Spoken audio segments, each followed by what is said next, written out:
اللہ کو بتایا کریں، اپنی دل کی کیفیت اسے بتایا کریں کہ آپ کیا محسوس کر رہے ہیں، کتنی تکلیف میں ہیں۔ آپ یقین کریں وہ بہت پیار سے سنے گا، اس کے سامنے رو لینے سے ہی آپ کے دل میں سکون اترے گا۔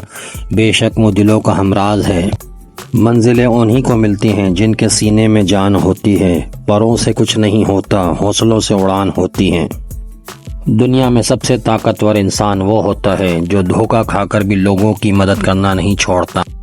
گزری ہوئی زندگی کو کبھی یاد نہ کر، تقدیر میں جو نہیں لکھا اس کی فریاد نہ کر، جو ہوگا وہ ہو کر ہی رہے گا، تو کل کی فکر میں آج کی ہنسی برباد نہ کر۔ زندگی اس اذان سے شروع ہوتی ہے جس کی نماز نہیں ہوتی، اور ختم اس نماز پر ہوتی ہے جس کی اذان نہیں ہوتی۔ ہر لکھی ہوئی بات کو ہر پڑھنے والا نہیں سمجھ سکتا، کیونکہ لکھنے والا احساس لکھتا ہے اور پڑھنے والا صرف الفاظ پڑھتا ہے۔ خیالوں کی حفاظت کرو یا الفاظ بن جاتے ہیں، الفاظ کی حفاظت کرو یا اعمال بن جاتے ہیں، اعمال کی حفاظت کرو یہ کردار بن جاتے ہیں، کردار کی حفاظت کرو یہ پہچان بن جاتے ہیں۔ شکر ہے کہ نیت کا اثر چہرے پر ظاہر نہیں ہوتا، ورنہ ہر فرد کو بار بار چہرہ چھپانے کے لیے نقاب کی ضرورت پڑتی۔ اپنی زندگی میں ہر کسی کو اہمیت دو، جو اچھا ہوگا وہ خوشی دے گا اور جو برا ہوگا وہ سبق دے گا۔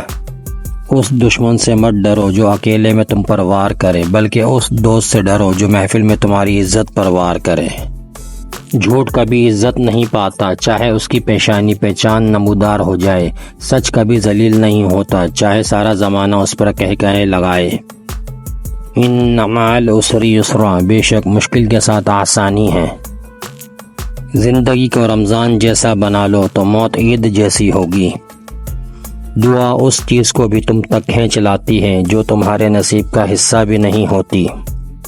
تکبر انسان کو رسوا کر کے چھوڑتا ہے، چاہے وہ دولت کا ہو، طاقت کا ہو، رتبے کا ہو، حیثیت کا ہو، حسن کا ہو، علم کا ہو، حسب و نسب کا ہو، حتیٰ کہ تقوی کا ہی کیوں نہ